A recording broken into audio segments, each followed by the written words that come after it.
보고서 쓰실 때 이런 경험 있으신가요? 자료는 산더미처럼 모았는데 막상 쓰려니 막막해지는 거예요. 결국 모니터만 보다가 시간만 녹아내린 경험 있으시죠? 그런데 어떤 사람은 똑같은 자료를 가지고도 짧은 시간에 뼈대를 세우고 깔끔하게 정리하더라고요. 저는 이 차이가 궁금했습니다. 왜 누구는 자료의 양이 아무리 많아도 이렇게까지 빨리 정리가 가능할까 싶었어요. 결론적으로 제가 내린 답은 사고력이었어요. 바로 구조적으로 사고하는 힘을 통해 처리 속도가 남다르더라고요. 이번 영상을 끝까지 보시면 복잡한 문제를 빠르게 해결할 수 있는 사고 구조화에 대해 알게 될 거예요. 자, 그럼 사고 구조화에 대해서 알아볼까요? 쉽게 말하면 복잡하게 얽힌 문제를 원인, 과정, 결과로 풀어내는 겁니다. 예를 하나 들어볼게요. 한 스타트업이 신규 앱을 출시했는데 초기 반응이 기대보다 저조했습니다. 그러자 회사는 비용을 줄이겠다며 마케팅을 축소했죠. 그 결과 고객은 더 빠져나가고 투자자들도 신뢰를 잃으면서 결국 추가 자금 확보가 막혔습니다. 이 상황을 대부분은 이렇게 이해할 거예요. 아, 앱이 안 팔려서 망했구나. 자, 하지만 구조화에서 보면 다르게 보일 수 있어요.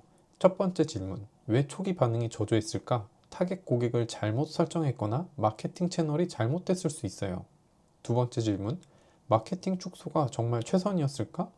오히려 왜 반응이 없는지 원인을 먼저 찾았어야 했죠. 더군다나 스타트업이었으니까요. 세 번째 질문, 진짜 문제는 뭐였을까?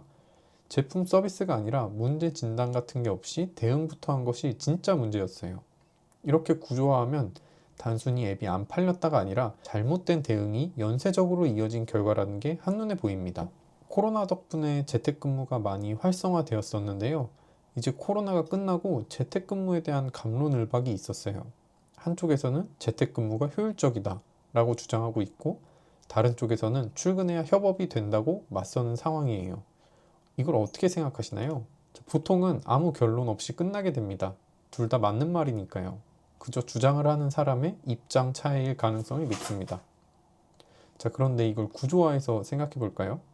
한쪽은 개인 작업 효율성을 기준으로 말하고 있고, 다른 쪽은 팀 협업 퀄리티를 기준으로 말하고 있어요. 즉, 애초에 다른 기준에서 말하고 있으니 논쟁이 끝날 수가 없는 거죠.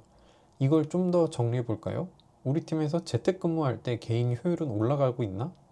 우리 팀에서 재택근무할 때 협업 퀄리티는 떨어지고 있나? 그렇다면 효율 및 퀄리티는 어떻게 측정해 볼 수 있을까? 결과적으로 어떤 업무는 재택으로 하고 어떤 업무는 출근해서 해야 할지 구별해 볼 수 있을까? 이렇게 생각하는 게 결론을 잘 만들 수 있지 않을까요? 이 능력을 익히면 어떤 변화가 생길까요? 복잡한 현상을 빠르게 이해할 수 있고, 배경 지식이 부족해도 본질을 찾을 수 있고, 추상적인 정보가 눈에 보이는 구조로 바뀌게 되고, 결과적으로 주변에서도 인정을 해주게 됩니다. 팀장이 질문을 던졌을 때 어떤 사람은 두서없이 설명하고 어떤 사람은 원인, 과정, 결과를 정리해서 단번에 핵심을 찌른다면 당연히 두 번째 사람이 더 신뢰를 받습니다. 사고 구조화는 하루아침에 익숙해지지 않습니다. 하지만 꾸준히 연습하면 복잡한 문제를 빠르게 정리하고 불필요한 소모를 줄이고 현명한 대안을 제시하는 사람이 될 수 있습니다. 자, 그런데 말이죠. 여기까지 들으면서 이런 생각이 드신 분이 있으실 것 같아요. 오케이, 사고 구조화 중요한 거 알겠어. 그런데 나는 왜 이걸 회사 일에만 쓰고 있지? 저는 사실 이런 의문이 들었었거든요. 회사 일은 이렇게 열심히 하는데 정작 나 자신의 성장에는 왜 이만큼 신경 쓰고 있지 않지? 회사 일을 열심히 할수록 회사는 분명 성장했어요. 프로젝트도 성공하고 팀 성과도 좋고 상사한테 인정도 받고. 그런데 나는 1년 전이나 지금이나 뭐가 달라졌지? 하고 생각해보면 거의 제자리였던 것 같아요. 물론 성장이 없었던 건 아니었지만 제 생각에는 좀 미미했어요. 저 혹시 예전에 드라마로 나왔었는데 미생 박 과장을 혹시 기억하시나요? 박 과장은 미생에서 프로젝트도 성공시키고 매출도 올리고 회사를 급속도로 성장시킨 인물이죠. 하지만 월급만 조금 올랐을 뿐 개인적으로는 남은 게 없었다고 봐요. 그래서 아, 재미없네 라는 대사를 남겼죠. 당시에는 박 과장을 이해하지는 못했지만 지금은 좀 달라요. 박 과장의 마음은 이해할 수 있어요. 방법은 동의하지 않았을지라도요. 그뿐인가요? 최근 방영 중인 서울 자가의 대기업 다니는 김 부장 이야기 마찬가지 아닐까요? 메인 포스터를 보면 딱 네 글자가 눈에 띄더라고요. 내가 없네. 김 부장인 김낙수도 미생의 박 과장과 마찬가지로 회사를 위해 열심히 뛰었어요. 하지만 지방으로 발령받아서 내려가게 되죠. 자, 결국 이런 상황을 맞게 된 건 너무 회사만을 위해서 일했다. 나는 돌보지 않았다. 라는 결론이 나오더라고요. 사고 구조화? 이거 적극적으로 나에게 적용해보면 어떨까? 이런 생각을 했었던 거죠. 자, 그런데 생각보다 잘 되진 않았어요. 목표를 세워보고 인터넷 강의도 들어보고 책도 읽어보고 여러 생산성 앱들도 써봤습니다. 결과는 처참하게 망했습니다. 그리고 깨달았습니다. 문제는 의지가 아니라는 걸요. 제 생각엔 구조였어요.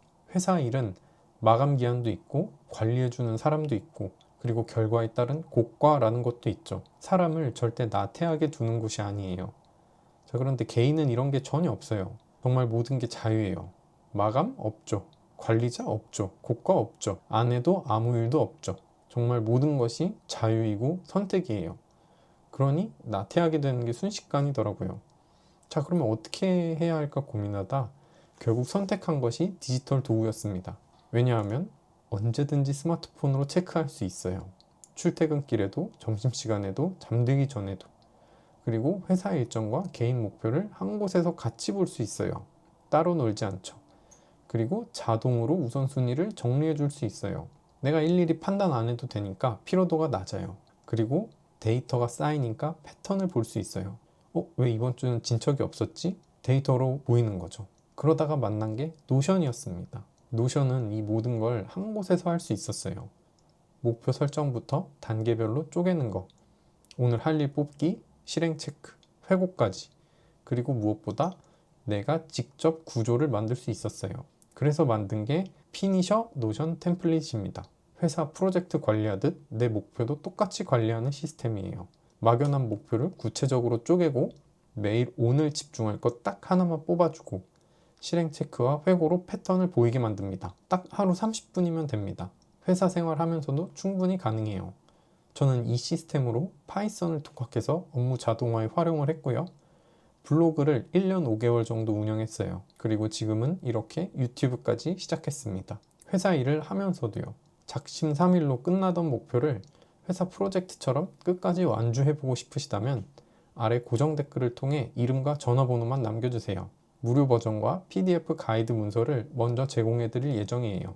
언젠가 하려던 목표, 이번엔 진짜 끝까지 완주해보시기 바랍니다.